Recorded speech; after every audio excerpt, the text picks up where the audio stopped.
ఇంకోసారి ట్రై చేస్తావా? ఓసారి కాదు 2 సార్లు ట్రై చేస్తా, ఈజీగా పడతా ఇందులో నేను. చూస్తావా? పెట్టండి 100.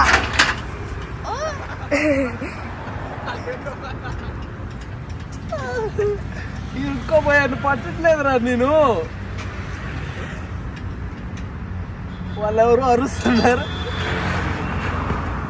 అదే గెలిచావరా నువ్వే, పెట్టి నువ్వు గెలిచావని డబ్బులు అడుగుతున్నా నన్ను. అది భయపడవట గచ్చగచ్చ. తెలుసా, నువ్వే పెట్టినవనాలి, నువ్వే పెట్టి కట్టినవనాలి. లేదు ఏంటి బెట్టు నువ్వు పెట్టావా? నేనెందుకు వాళ్ళ డబ్బులు? నేను జస్ట్ పార్టిసిపేట్ చేశాను అంతే. ఎవరు అడిగిర్రు? ఆయన అడిగింది. అడుగు అడుగు, డబ్బులు అడుగు. ఓడిపోయావు అంతే. ఓడిపోయావు, గెలిచిన వాడు ఓడినోడికి డబ్బులు ఇవ్వాలి. లేదు